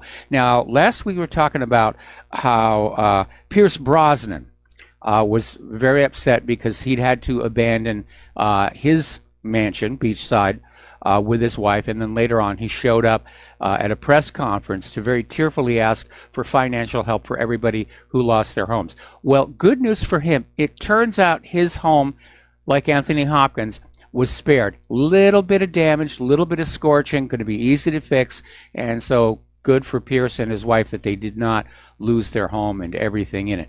That's one of the things that really hurts about a fire. And because I've been through a house fire myself, and we were lucky. We got it put out before the fire department even showed up. But sometimes these wildfires can hit so fast, you don't have time to grab anything. You know, your important papers, your memorabilia, your heirlooms. Basically, you got time to grab yourself, your family, your pets, the car keys, and you're gone. So maybe that's something you ought to take into account for your prepper kit, is having a folder in it with copies of various legal documents that you need to have, like your Social Security card, your passport, things like that you're going to have. Okay, now here's a good question. This came on out from the Economic Collapse blog. It's saying, if America is such a happy place, why is the suicide rate up 34% since the year 2000? And it's a legitimate question, and it's a legitimate number, because I went on out and I checked. And yeah, a lot more people are committing suicide here in the United States than they did 18 years ago. Economic pressure is obviously one part of it. Too many antidepressants could be another aspect. So, meanwhile, Donald Trump has signed a bill into law approving the creation of the standalone Cybersecurity and Infrastructure Security Agency, or CISA. And basically, the CISA Act reorganizes and rebrands the National Protection and Programs Directorate, or the NPPD. This was a program operating inside the Department of Homeland Security. As CISA, they're on their own. They don't have to answer to the Department of Homeland Security any longer. Now, the NPPD was established all the way back in 2007. It's been around for 11 years. And it's been handling almost all of the Department of Homeland Security's cyber-related issues and projects, and may I editorialize and say, not with much success, because cybercrime is just completely out of control. And this agency is in charge of overseeing civilian and federal cybersecurity programs. I mean, cybercrime is just completely out of control. Now, security researchers have revealed that Apple still has not fixed the iPhone X bug that could let hackers steal deleted photos and files. And they're saying they found the bug. They're white hat hackers, and they won a $50,000 bounty for finding the flaw. Apple's been notified about the vulnerability, but according to Forbes, they haven't done anything about it. And by the way, again, when you have a device like a smartphone or a tablet and you walk out of your home, you're immediately vulnerable. And so you should be very careful and selective about what you have on these devices. Now, Claire and I both have iPhones. We don't have our banking information on there. We don't have credit card information on there. Mostly it's about text messages, browsing the web, making phone calls, FaceTime, things like that. And that's coming out of experience, because remember in the heyday of the contactless credit cards that had the little radio chip inside, Claire got hit. I think it was about 5 Christmases ago. Somebody walking through the mall had put together one of these machines that was simply pinging every radio chip credit card. Those are now thankfully gone, and they've been replaced with a card that you insert into a machine that puts contacts on it.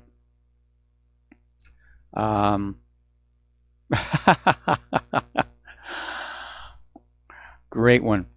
Somebody just sent me a comment, and they said, could you explain to me why I'm supposed to accept transgender people for who they are when they themselves could not do so? It's a valid point. All right. Apple and Samsung have been fined for deliberately slowing down the older phones. Now, Apple and Samsung are still insisting that this was done to maximize battery life. But most people are thinking that this is just another way of trying to get people to move on to the newer, faster phones, more expensive phones, which, of course, when the iPhone 11 comes on out, the iPhone 10s will start to slow down. And it's kind of hard not to know what's really going on. There have been accusations that the manufacturers of operating systems for desktop computers deliberately start to cripple them when the new version comes on out. You know, Windows Millennium Edition, which was never great to begin with. Boy, did it start to show major problems just before XP came out. That kind of thing. Alrighty, article coming on out from Investment Watch blog, basically saying when you Google something and the first thing you are shown is Snopes,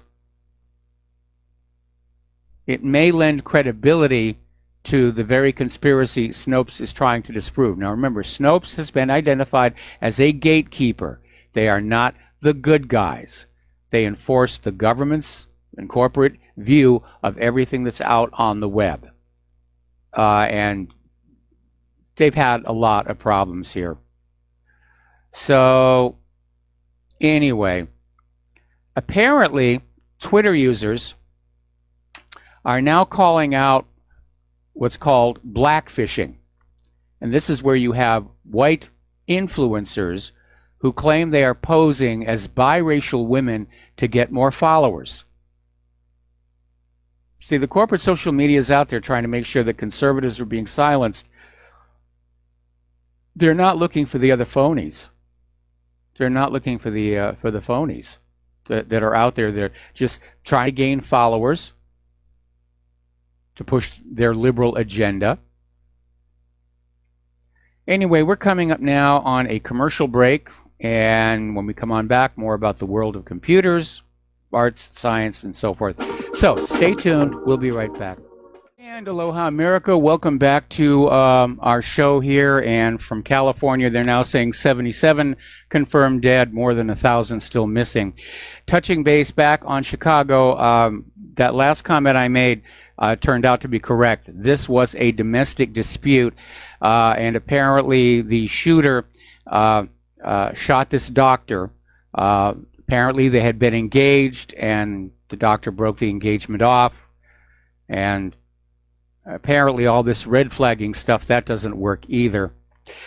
Okay, getting on back to social media and computers. Apparently, as far as Twitter is concerned, saying that men aren't women now qualifies as hateful conduct on Twitter.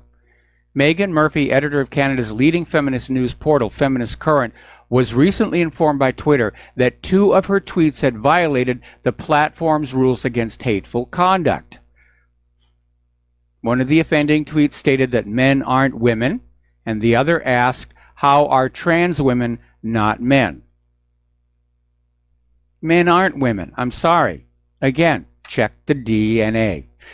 Now, over at Facebook, there's a big stink brewing, and Facebook may be in kind of trouble. Their stock has now been in decline for something like 3 months, and a lot of it has to do with people just, really responding to all that open censorship. It's going to be a long, long time to counter that.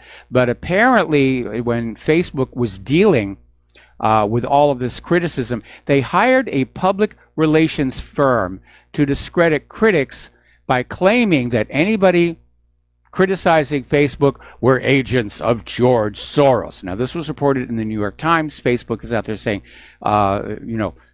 this is nonsense. And obviously, Facebook is no longer a popular company. There have been all these privacy and data leaking scandals, half-hearted apologies, and an ongoing obvious effort to clamp down on independent news media have kept Facebook and its CEO Mark Zuckerberg in the headlines for all the wrong reasons. So apparently, investors are now calling on Zuckerberg to step down as chairman because this idea that they hired a PR firm to smear their critics, that's not looking good either. So last Friday, Facebook's chief operating officer, Sheryl Sandberg, pledged a thorough review of its use of this conservative consulting firm. So, all right. And in the category of heck hath no fury like a liberal scorn, the media appears to be turning on Facebook and Google. And I think the realization now is corporate media understands Facebook and Google are now their competitors. They're fighting for the same audience. And they may have been all buddy-buddy and working together back in 2016 when they were out to get that gosh darn Donald Trump. But big media has discovered that their big tech sweethearts betrayed their affection and trust. They're just another bunch of predatory, profit-maximizing monopolies. So that'll be good to see the corporate media and corporate social media have at each other. That will be fun. Polls are now showing that Americans are turning on social media, or actually turning off social media. The majority now think it hurts democracy. Now, last year, 43% of U.S. adults thought social media hurt society. That increased to 57% this year. Both Democrats and Republicans have soured on social media, as Republicans have claimed censorship of conservative voices, which we certainly know that was true. And Democrats have complained about the use of targeted ads that they say can be used to discriminate against minorities. Boy, they're just not making anybody happy. Now, here's an interesting little story. And I may have mentioned this last Friday, but I don't remember, and so I'm going to repeat it. Basically, this is down in Texas. There was a man who was facing 99 years because his former girlfriend claimed that he attacked her and slashed an X in her chest.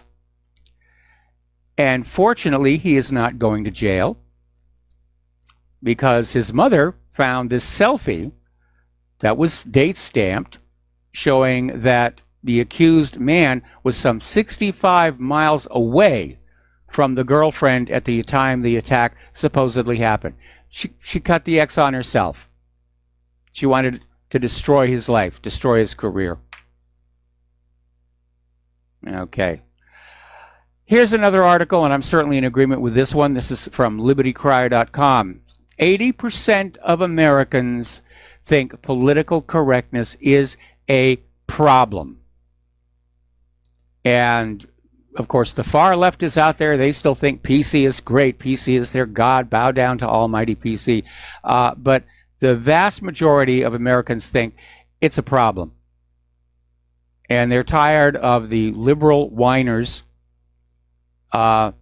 using it as an excuse to try and control everybody's life around them. By the way, what do you have when you have a bunch of liberals down in the basement? A wine cellar. We'll be right back.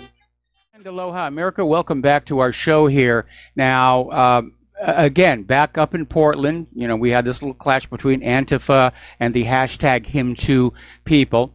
And what we're starting to see here is a lot of people are concerned by all of this very open, seemingly socially acceptable bias against white heterosexual males. And they want to stand up and say, hey, we're not the problem here. We're not the oppressors. We're being scapegoated. So apparently up in Portland, somebody was posting flyers that said it's okay to be white. That's all it said.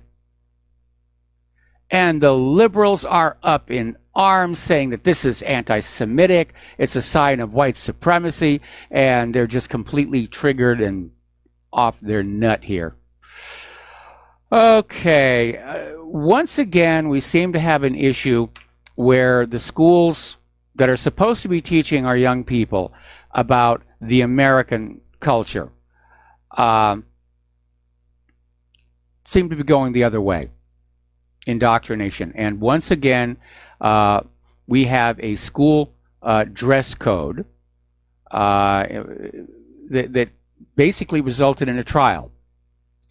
And U.S. District Judge Lynn Adelman in Schoenecker versus Koopman decided last Friday that the school could not enforce message dress codes.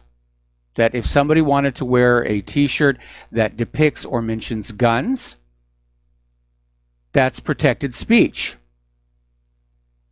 And apparently the school's argument was it's just a picture, it doesn't convey a specific unambiguous message. And the judge didn't go for that.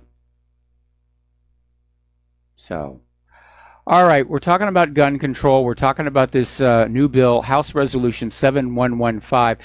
And apparently they're still writing it because we're hearing the descriptions of what it's supposed to do keep changing. Now, the bill was originally said it was going to be about 3D printed guns. Apparently, those have now been added into this. And they're also putting in a backdoor to force people to register older and homemade firearms. Now, way back when I was a black powder enthusiast, one of the great things about black powder guns was you didn't have to register them.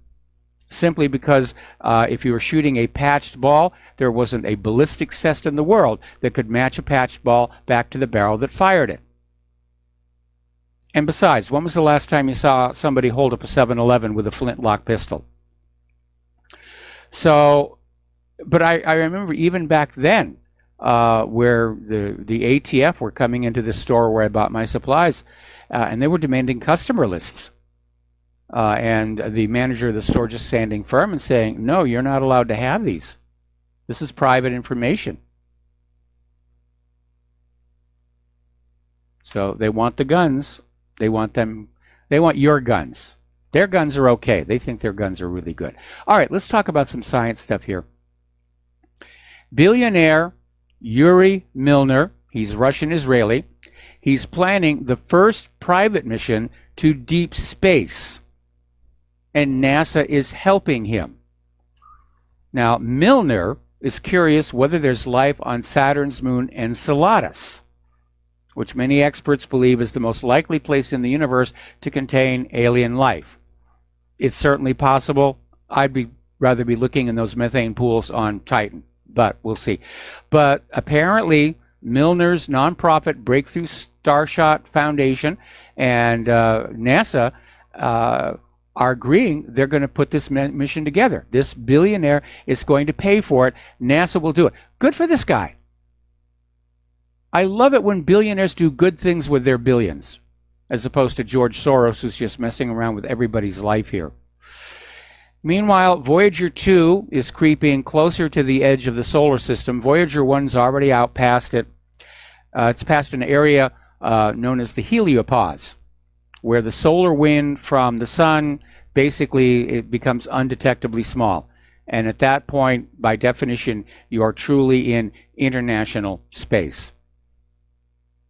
So that's kind of an eerie moment, because I remember when the Voyagers were launched, I remember watching them being built. So that's, yeah. And apparently Voyager 2 is still sending data. Takes a licking and keeps on ticking here. Now, the United States plans to continue using Russian-built RD-180 rocket engines for its Atlas launch vehicles. This is coming from NASA Associate Administrator for Space Operations, William Gerstmeyer. And he's saying they're staying with the RD-180 and Atlas. Now, the Space Launch System, the new big rocket, will have the main engines that were being built for the Space Shuttle, but for the Atlas III and the Atlas V, they're going to have to keep using the RD-180s. Congress imposed a ban on those engines in 2014 as relations with Russia deteriorated, but were forced to cancel it a year later when it became clear the United States is unable to develop its own rocket engines in the coming years. All the jigs are gone. The people who are experts in this stuff have probably been lured to other countries. And I understand that there were some startup companies trying to build rocket engines. They didn't really do very well. Now, Morton Thiokol can make the solid boosters, but we're talking here about liquid-fueled engines, which can be very, very tricky. Meanwhile, even though the Warhawks are making stink face at Russia, at least the space scientists are getting together. And Roscosmos is interested in the U.S. proposal of creating an international lunar orbiter, literally a smaller version of the ISS in orbit around the moon. And basically, they're seeing it as a transition point for other missions going out into the solar system. And the ISS, of course, has a limited lifespan. They have not figured out a way to make these things last a really long time. They're constantly being ground down by micrometeors. In fact, some of the surfaces on the ISS are now so roughened by the micrometeors, it actually can slice the cloth protective covering of their gloves.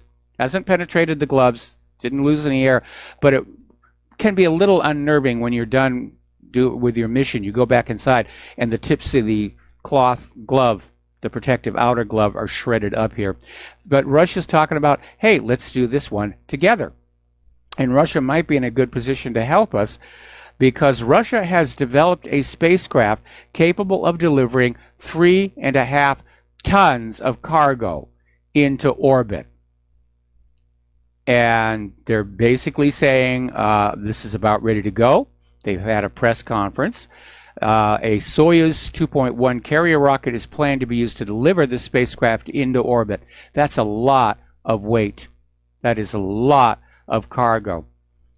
But at some point, somebody's got to crack the puzzle of how do we get cargo of that weight into low Earth orbit much less expensively, because that's actually the big part of the cost of any space project, just getting it out of the Earth's atmosphere up into orbit. So I have to look on that, my copious amounts of free time here. Russia is sending a humanoid robot that will be going to the International Space Station.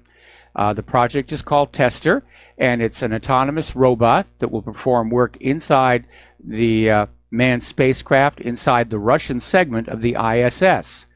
Now, the first copy of the robot will fly aboard a Soyuz spacecraft, and the second one will follow soon after.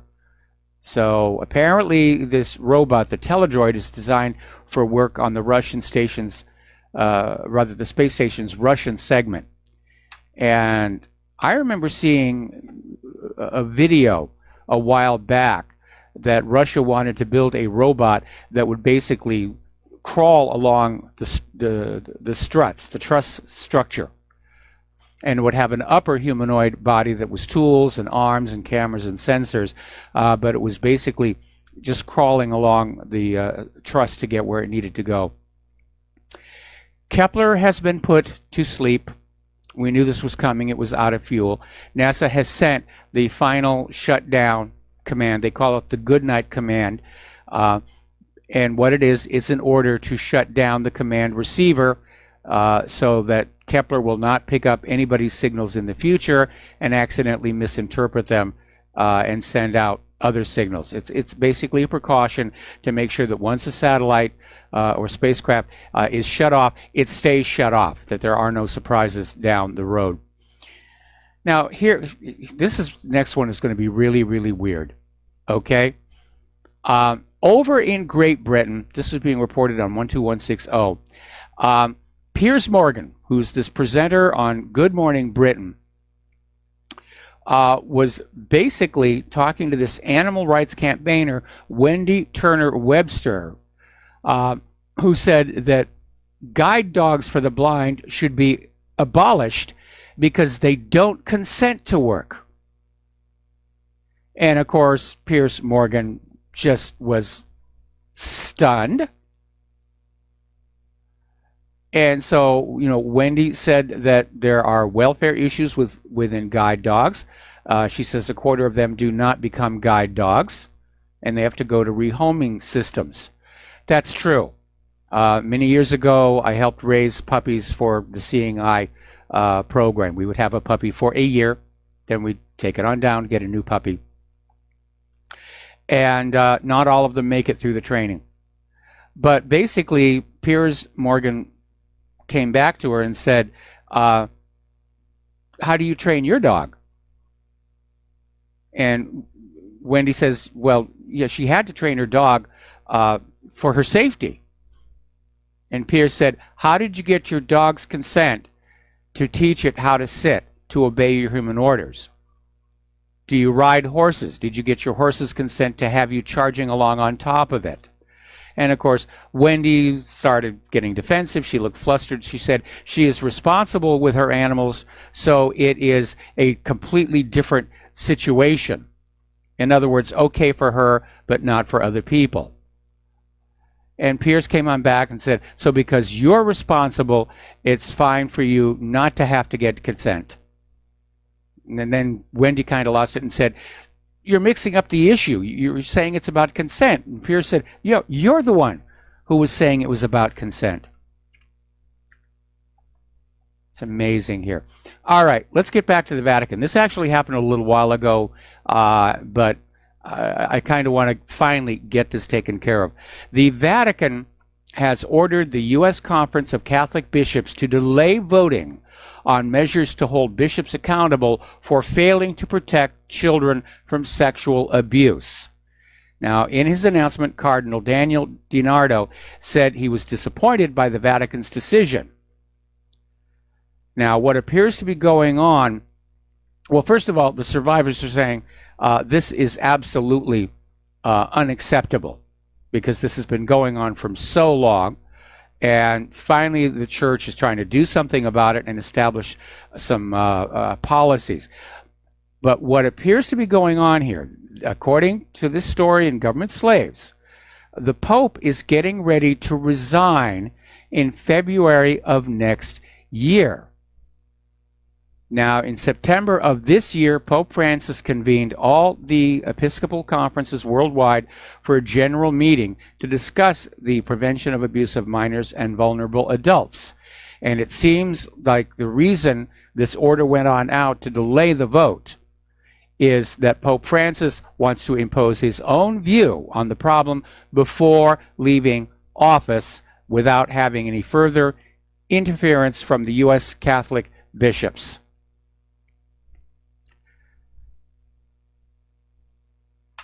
I think there's a major problem out there with that.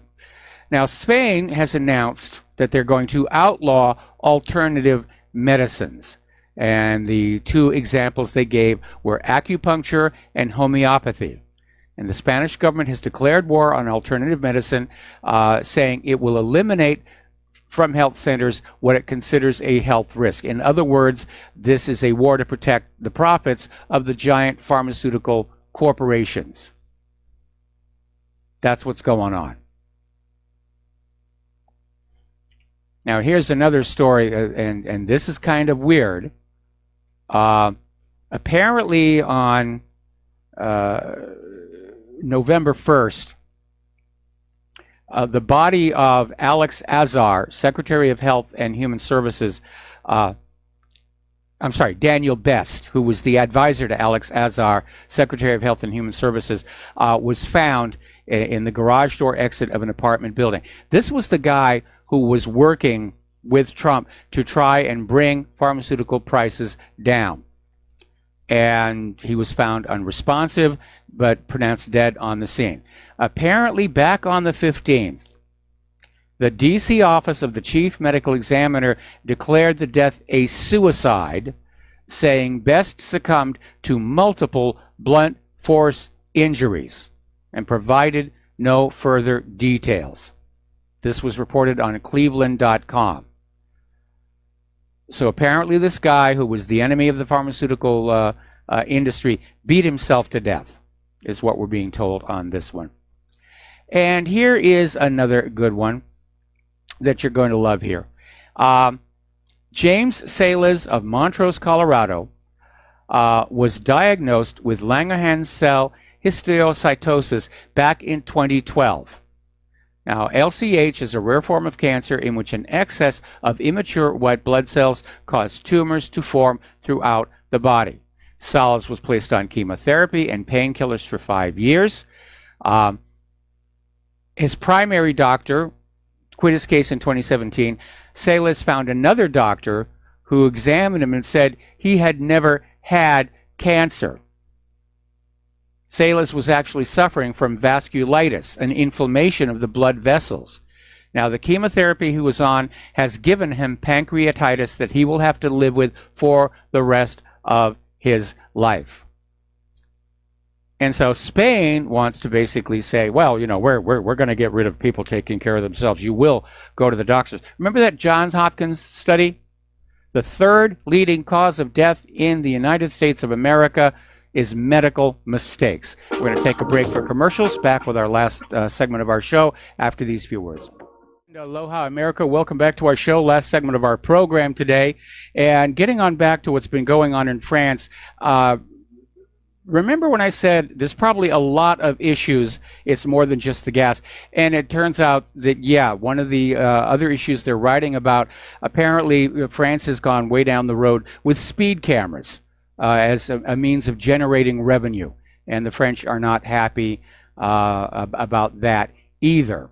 And again, you reach a point where a population begins to understand they're being pillaged and plundered by their own government. And they're not going to be very happy with that one. Okay, over in Washington, D.C., Alexandria Ocasio-Cortez, or as she's being called over on BitChute, Alexandria Occasional Cortex,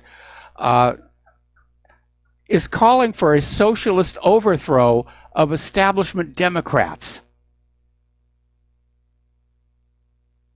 Boy, do they have a problem on their hands. She wants to take apart the existing Democratic core because they're not socialistic enough for her. Apparently, over on the Senate Intelligence Committee, they're calling for Google and YouTube to do more censorship under the guise of protecting this country from those evil Russians. Ooh, bad Russians, bad Russians. Okay, there is a story that's coming out of, again, Florida, Fort Lauderdale. There is apparently at Cardinal Gibbons High School in Fort Lauderdale, children are coming down sick, multiple sick students, after exposure to what is simply being described as an unknown substance. So hopefully it's just a hysterical reaction here. More comments here about the stock market, and they're saying that they're blaming today's drop on Apple, Amazon, Facebook, and tech shares. They're all in trouble. And as I mentioned earlier in the show, Facebook is now in its third solid month of stock price declines. And they did it to themselves with all of this open censorship. So, already apparently down in Florida again, somebody is saying that Brenda Snipes' resignation justifies having a revote. Let's just do it again. I think the American people need to get really upset about this. We have been down this road before. We keep seeing it over and over and over again. Obvious signs of massive election fraud. And we need to start voicing our anger about that. You want something you want to get angry about? Honest elections.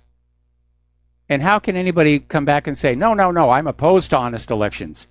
we've got the moral high ground here. Now, it's possible to have honest elections, or at least more honest elections. Our current system is a joke. It is intentionally set up to facilitate and conceal massive election fraud.